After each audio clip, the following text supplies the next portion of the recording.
See him a beast when he hear that sound like yeah, beat on the beat when he hear that sound like woo. Yeah, bitch and the champ only need one round like ha.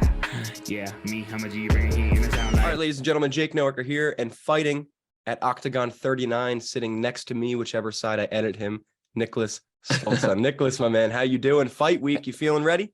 Yeah, man. Hey, Jake. How are you? Thank you for having me. I'm feeling great. Fight week is the best week. You know, it's all chill and waiting for a fist fight. So it's great. It's good. I love it. Hey, not everyone loves fight week. A lot of people get into the nerves and they let it get the better of them. But you seem like you're glowing. You seem like you're ready to go. Yes. Because I mean, I see nowadays like a lot of pullouts and stuff because people train so hard and MMA is so how can I say, so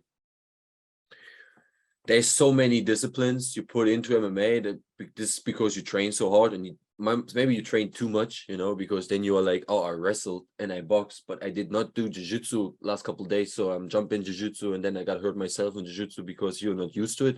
This is what usually happens to everyone, but for me it's like I have so much experience now.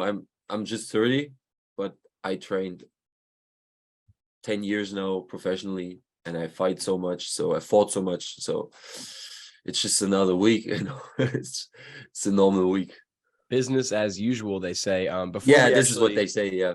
Yeah. Before we get into the fight, I want to ask you, your nickname, Green Mask. What does that mean, dude? It is basically coming from a story that my coach, back in the days when I fought kickboxing, my coach often went to Thailand, sometimes over the New Year, and New Year's Eve they have like big parties, half moon parties called in Thailand, and they used to wear these masks, you know, these faceless masks. So, and he had one in white and one in green, and he came back from Thailand and he said, Niklas, I think you are like very talented. There was a time where we had like a big kickboxing team. We have 10, 15 people. And he said, but you like some of the youngest, maybe there's something going and maybe we can build a hype around you. Maybe you need something unique. Right. And then he brought the mask with me and I was not so happy with the mask at all. But then, yeah, time. And then when I grew up, when I became older, I just like felt more into the role, you know, becoming like the Green Mask. And then now it's kind of a brand and it's a name and it's everything around me. But yeah, most times it just means business, you know. It means, okay, now I'm fighting. Every time I got them out, it's because of I have photo shoots or something, and then I know I have to go, you know. So it's kind of a cool thing now. It brings me into, yeah, I put the mask on now 8 years, so it's kind of like a ritual, you know. It's yeah, so it's cool. Do you have the mask right there? Yes, I have it. Let me check. Put that on real quick. Niklas, the Green Mask Stolze. Love it. So this is the mask. So, and I mean, we've seen it before. I just have it. Yeah. On the show. It's so faceless, you know. And this is actually one of the originals. I had three ones with the same green and one with the other one, but this one, the only one who survived. So I actually have worn this mask in probably every fight. Wow. Other than the UFC fights because they didn't allow me. So right. So yeah. Hey, that's something when you're like 60 years old, you got to auction that off for millions of dollars. Oh yeah, hopefully, or maybe I just stays, you know, for my collectible because I have some collectibles and I see you have some nice collectibles. I do. As that well. Side, yeah, I do. But that's awesome, man. That's a great origin story there, and I love the mask. I think it's super intimidating. If I was at weigh-ins and my opponent came in with that mask, I'd be like, oh man, no, not for me. So you're fighting this weekend, February 11th, Octagon 39. Taking on James Lewis. Yes. This is your first fight since being in the UFC. Yes.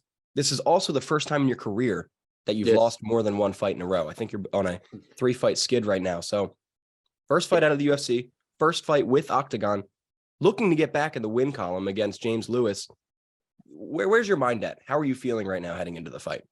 Yeah, like you said, first time on a 3-fight losing row. And lost 2 fights in a row. It's also first time getting finished. I've never been finished on no fights and no stage, because I was always like, this was my proud, this was like, I was wearing this very proudly. I was like always saying, I mean, I have losses, but I said like it's split decision or like decision losses, but no one could finish me. And then it happened 2 times very quick in a row, kind of like it kind of like I felt it on my on my pride a little bit, you know. But it's just like, it just hurt me a little bit, but not in a way that I was like, oh fuck, I can't look in the mirror and I'm so devastated or something. It was just more like this, fuck, that's actually someone who could actually finish me. But that also opened up to work way more technically and way more specific, because it showed me something, especially in my last 2 fights or last 3 fights in the UFC. It helped me so much, but I don't want to reveal too much. I want to reveal something in the cage, and then after the cage we can talk a little bit, because the last 6 months I have been growing so much. I've been on my own in Vegas, and I kind of like fought against everyone in Vegas, you know, just to be there, you know, just to have my standpoint, because I was alone, you know, and everyone was like, who's this kid? You know, why is he in the UFC? So why is he running around with UFC clothes and blah, blah, blah. And yeah, so I've learned very much. Then also got finished in my last fight, but also I think it was just the wrong weight class. I was at lightweight and I didn't felt good at lightweight. Back in the days when I was a lot at SBG, I fought already on lightweight. Yeah. And Kavanagh said, is not a good weight for you, so it's just you drain yourself way too much. And but I thought better. I don't know, like we thought that we can do it, and then had the good nutrition guys. And yeah, so with this fight now coming in, it's more like I have to prove something, but not for someone, because when I say, oh, I fought there on the biggest stage, you know, in the UFC, people love now, and then they actually check it. And they're like, oh, okay, yeah, because they still don't believe it. So it's for me like I don't have to prove some people, because people are not people are too casual sometimes, you know. They actually here they are like way too casual around this whole thing, which I wear. This is my crown, you know, like this is I worked my whole life to get into this, and then if some people just talk it down, it's like so I'm like, with this fight I have to prove something for myself. I just like really for myself that I'm still able to fight, you know, and win fights. This is all. I mean, 3 losses in a row. Now I have to prove just for me, you know, why am I doing this? You know, I can't do this just for losing fights, you know, I have to do this for winning, and winning is all I want to do. So yeah, I'm a winner, you know, like always my coach is like, I win every sparring round. Back in the days, it was like this. Nowadays, I'm very chill. Like I don't spar any time hard or nothing. Like, I want to fight, you know. It's probably why I don't get injured, you know, because I never jump really out of fights. Because if I scheduled, I fight, other something like COVID happens or something, you know, like it's right. Yeah. So I just want to prove something for me, and then also a little bit for my team, because it's also a nice preparation. One of the first preparations since 3 years that I whole time in my home camp, like with my home team. Right. So I can prove something for them, and then yeah. I love it, man, and I'm excited to see you back in there and right some wrongs. What are your thoughts on James as an opponent? Yeah, I haven't think too much about him. You know, I know him because I kind of, when I joined SBG in 2013, I was really into the UK MMA scene, so I probably knew a lot of names in the UK MMA scene. A lot of people say, oh yeah, he was good back then, you know, especially the guys from Bama and Cage Warriors, because I had my eyes on the divisions and on the people where I probably like, oh, maybe I faced them at some point. Right. So, and I think James was on the list at some point because he fought at Cage Warriors. So I saw him. And then from this point, I have watched at least 1 or 2 fights from him. But now it's like, I was as a commentator for the last Octagon show in Brno. So I saw him live on Cage against Topuz. And yeah, it's like, it's another fight for me. It's I can't say too much about him, you know. It's like he looks like a good all-rounder. He's a little bit old now, I don't know, but I hope he shows up. He shows up on weight, and then we just can fight and then put on a show and then have a beer afterwards, you know. This is, yeah. I know you said you don't want to give. Oh, sorry, go ahead.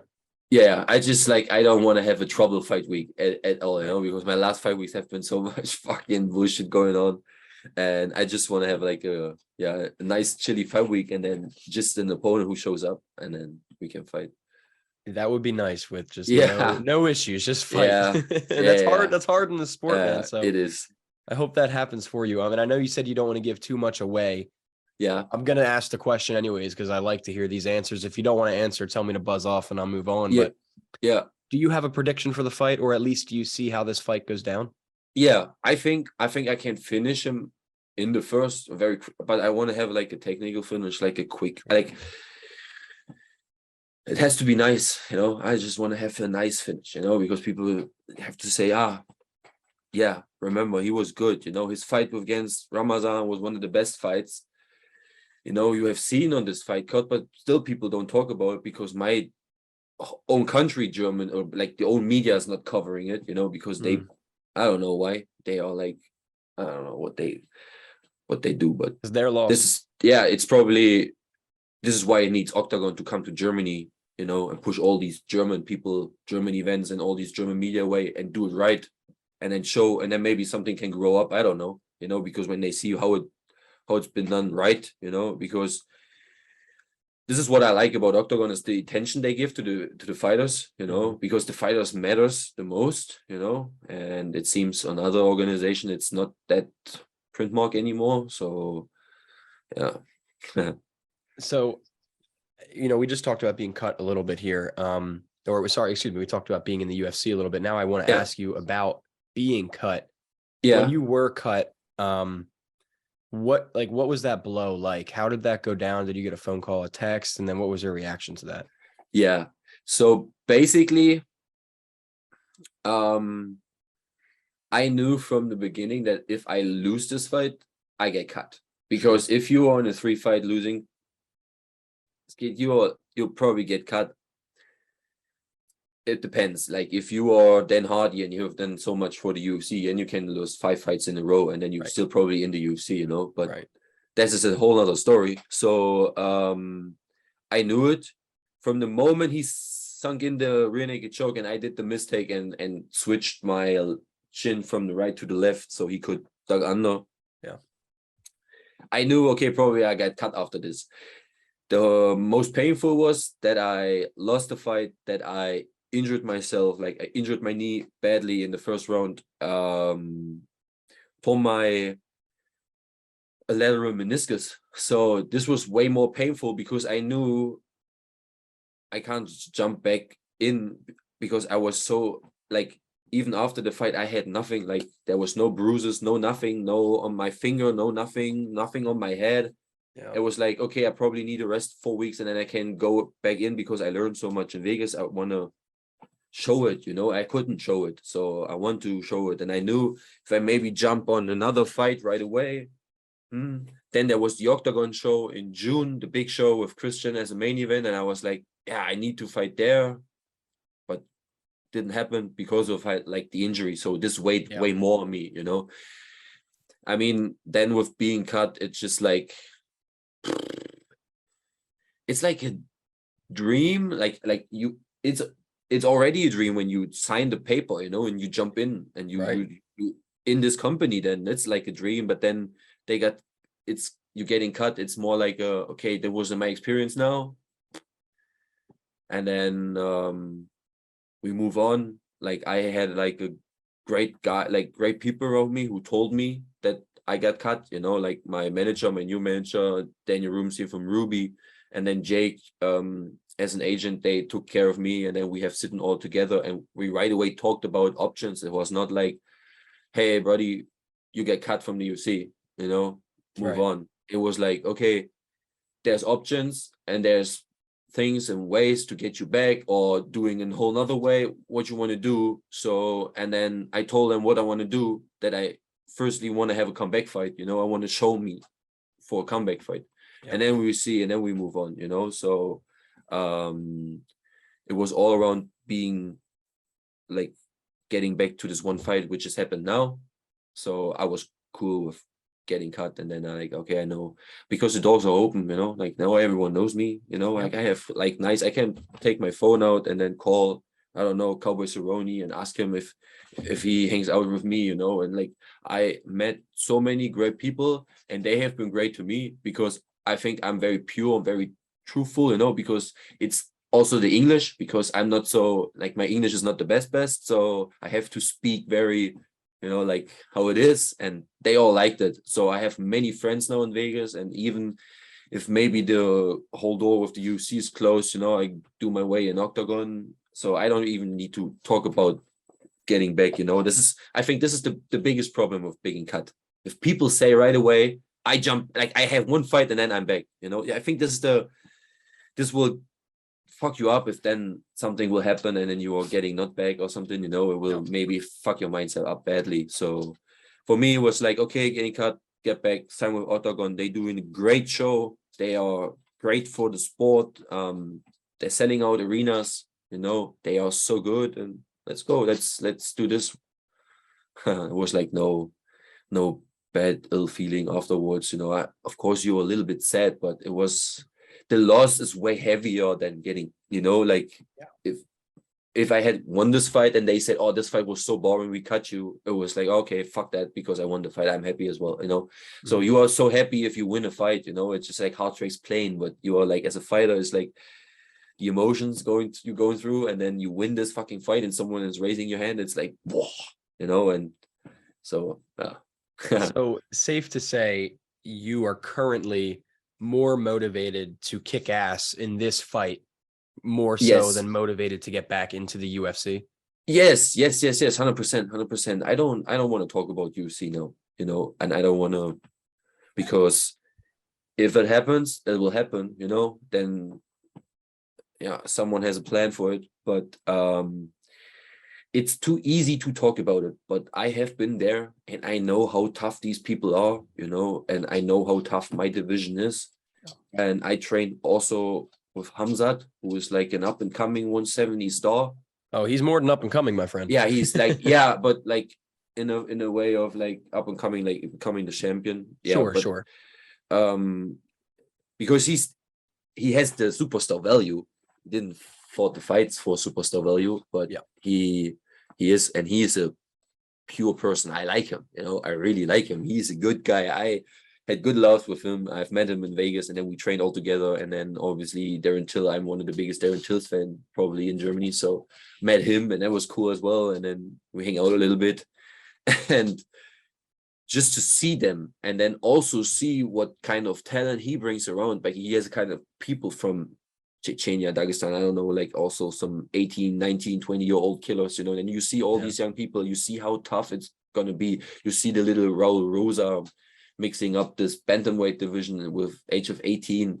You see how tough the sport is, and it's getting better and better and better, quicker. And if you are now not even in the UFC, I would recommend don't even talk about the UFC, you know. If you are like 30 or 31 and you are 8-1 or 9-1 and you're like, next fight I'm going to be in you, like, don't compare your regional level to the UFC. It's so much more, you know. It's so much more. And so this is why I don't want to talk about it, you know, because even now Octagon doesn't feel like this kind of pressure, you know. I don't feel pressure at all, you know. I have medias, I have people coming with cameras and stuff. I do my YouTube documentary through the fight and all this stuff. So we work. So it's kind of like, you have all this media coverage, but it's not anyway close to the pressure you have when you fight there, you know. Not even close, you know. It's like the whole world is watching you, you know, without even watching you. But you think they watch you? Like, I don't know. You think the whole world is watching this fucking company? I don't know why. Well, I mean, enough of UFC then. I'm glad that you have like some sort of relief actually fighting for Octagon, because Octagon is a great promotion. And you did just mention that you trained in Vegas a lot with the, you trained with the likes of Hamzat and Darren Till and other people. Now you're back home, correct? Where are you training now? Where's your gym now? I know you said you're back at your home gym. Tell me a little bit about that. Who are your training partners, coaches, teammates? What's the story? Yes. I'm training in Magdeburg, so I'm coming from a little city. It's called Schönebeck. It's 10-15 minutes away from here by car. So when I grew up, I always went to Magdeburg for having like, I don't know, activities, because we don't have much in our little town. So always was connected to Magdeburg. And then at age of 18, I started kickboxing here. It's called the La Onda now Sports Academy. Back in the days, it was just called La Onda Fight Club. And it was just a pure fight club. There was just, I don't know, it was like a beginners, an advanced, and then a pro class every day of the week. Not more, not no training in the morning. Training in the morning was running or lifting, but everyone had to do it by himself. So it was like basically just like a little fight club. I went in there and I just fell in love with kickboxing. And then since then, I'm in this gym. You know, it's still not the biggest. You know, you probably find bigger locations and bigger rooms to train, but you probably won't find anything close to the level, the talent that we have. It's like, yeah, I don't know. I think a lot of cities in Europe have kind of the same, you know, that there's like always this one gym in town which produce all the, you know, like the good guys, you know, the pros, and then you have like all these little gyms around, you know, all these. And I'm training in the kind of the like, I would say it's like the biggest combat sport, like the biggest martial arts sports academy here, because now you can train everything. You can train wrestling, jiu-jitsu, but back in the days it was like just pure kickboxing. And yeah, my head coach is Sasha Popnik. I don't think a lot of people know him, like internationally not, but in Germany he's very known because he is a former kickboxing world champion, kickboxing Europe champion, and yeah, he did a lot for the sports here regional.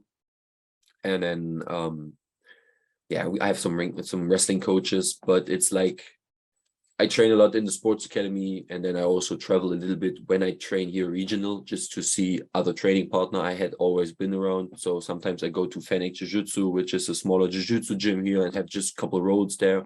And then also here's like a local wrestling club. I train with them, my wrestling. So it's nothing close to a big MMA gym compared to the American way, you know, the way how they do it, but it's still a very good gym. And if you just here for kickboxing rounds, you probably get your ass kicked, because a lot of people very good. Like our gym is very, very good. Like, yeah, the kickboxers are, they solid. Yeah, they're very good. And now like all the young guns coming up, you know, like when I was 24, 25, I did not see the 14, 15-year-old guys, you know, but now I'm 30 and now they are 20. It's like different story, you know, like because they go in, because they want to prove them on me, you know, because I'm the, you know, the star, or I don't know.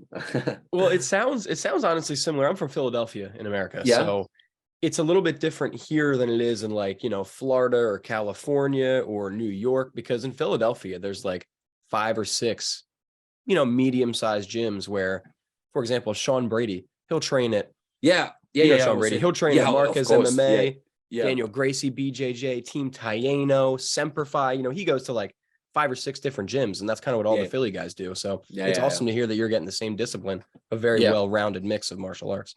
Yes. I think it's just like probably the level will be way lower here, like in my region, because it's still hard. Also, it's like that people just like have a clue what MMA is about. It's here still like they don't know, you know, like sometimes you met like, you know, like when you meet people like, and I don't know, it's probably you have this in the whole world, but it's such a stigma for our city. Like people, like when they drink, they get a little bit crazy. It's like, I don't know, like fights happen here every time, but they always tell you they train UFC. This is how, you know, how knowledge they are, because they don't know nothing about MMA. You know, they know these 3 letters, you know, and then they don't know anything around it. And I kind of like, I just hope I can change it at some point, you know. I think we are on a good way now, but like I would say if a professional MMA fighter would come over from America and would join my training, he would be a little bit like disappointed, because it's not anything close to it, but it works for me because I'm a very athletic guy. I do a lot of stuff, a lot of athletic stuff. And so it's kind of my balance, you know. If I'm here, I have like very high level available coaches for athletics, like for cycling and running and stuff, because especially our town was back in the days in the DDR was like one of the best like athletes towns, like a lot of Olympian like people who have competed in the Olympics came from our city. So it's like, yeah. So, you get this big dub, you're back in the win column, that three fight losing streak is behind you. What's next, man? Is there anybody else you want to fight? I assume you want to stick with Octagon probably. Yeah. I would just move on with Octagon and look what they say. I like the belt, the 77 belt. So we see what they gonna do with the Game Changer tournament. They haven't asked me yet because I told them that I just want to finish my fight with James and then maybe sign another paper for another fight. But I hate to say, oh yeah, I fight on this date and then I fight right away on this date, because on the first fight can happen so much, So yeah, you don't know what's gonna happen. Yeah. So I don't like that. So at the moment I'm not in this Game Changer tournament, but I know there will be some injuries. It's like the whole tournament will not, like, these people jump in the tournament and then they all fight until someone is the champion. There will be some injuries, and then they need some alternates, and then we will talk to them and maybe jump into this tournament if it's a good value for the money. But otherwise, I would say I'm not very interested in money. Money comes and goes. So, but the picture with a belt would stay forever. So probably asking them if I can maybe get someone in the ranks after this fight. Like, I mean, James is in the ranks, but then someone who's higher in the ranks, maybe in the top 5. And then after that, maybe get a title fight, because I heard that Brito, the champion, actually is not in the tournament now. So yeah, I don't know what's going on, but maybe something like that. And if they have other plans, then we will see, Yeah. I think that sounds doable to me, my friend. 177-pound champ. Love it, dude. So Niklas, my last question for you here, not about fighting. I ask every fighter this because, behind the gloves, behind the cage, you are more than a fighter. You're a human being. I see you have some books next to you. You have some personality of your own there. So when you're not training, when you're not fighting, if that is ever a time in your life, what are you doing? Do you have any like hobbies and interests? Yes. Of course, I'm reading. I also collecting a couple good cards. Like I'm a TCG sport cards collector. Not as big as like probably these bigger collectors or my friends, but I have like my own little PC. And then I don't know if you can see him, probably not. But there's my dog behind me. I saw the dog a little bit, yeah. Yeah. So he's my he's also a good life balance. I'm around with him all the time. And then I'm just a chill dude. I'm hanging around, I'm playing video games, and then now I'm in the talks with my girlfriend to become a dad. It's like it's like in the talks that she really wants having a baby, and she's like she was in the military, but now she's on her end. So if that's ending, then there's also time and a cap for that, so we will see. And then I think it's just exciting times ahead. I turned 30 years old now, and I think just great times ahead with Octagon, and then now with the fight starting the year off, and then probably they will see me at the end of the year again, or maybe also already in the middle of the year. We'll see what they say, and then love probably it, dude. we talk again if I have the belt. Oh, well, I mean, even if you don't have the belt, we'll talk again. Don't worry about that. I'll be in your DMs. So before we get out of here, Niklas, like anything you want to say to everybody that we didn't cover, feel free to speak in German, in English, in both, whatever you got to do. The mic is yours. Yes, I think I speak in English because the whole interview is in English. I just want to say thank you, especially for in this interview, because you said you're in Philadelphia, yeah? So you probably a lot of American people will hear this, yeah? Yeah. So I just big thank you to my friends in America, because they helped me also to get this fight. This is Ruby Sports Entertainment. They covered me. They took me under their wings, and they provided me for 6 months with everything I needed, without even know me. So I'm really, really big thanks to them. And then to Jake and Avery, they are great people. Thank you very much. Then also my team back home, they good people. and they work hard. So I appreciate them to always try to kick my ass. I can't say try, it won't happen, but they try. They try hard. So yeah, and then big thank you to my head coach and my family, my girlfriend, and everyone who's involved in this journey. It's a great journey. It was fun, and thank you, Jake, for your time. Appreciate that. And then hopefully see me winning on Saturday. I'm very excited, man. I can't even hold back now. I hope this time just runs. Like it's Monday. It should be Friday. I know you still got like 5 days, my man. But let me tell you, I'm very excited for it to happen too. I know everybody watching this interview is excited for it to go down. And let me tell you right now, ladies and gentlemen, Niklas Stolze going to be back in that W column come February 11th at Octagon 39. Niklas, my man, thank you so much. Thank you, my friend. Appreciate your time. And I say this for real on the record. Kick ass, brother. Kick ass. Thank you. Thank you, my friend. Thank you very much. I appreciate that.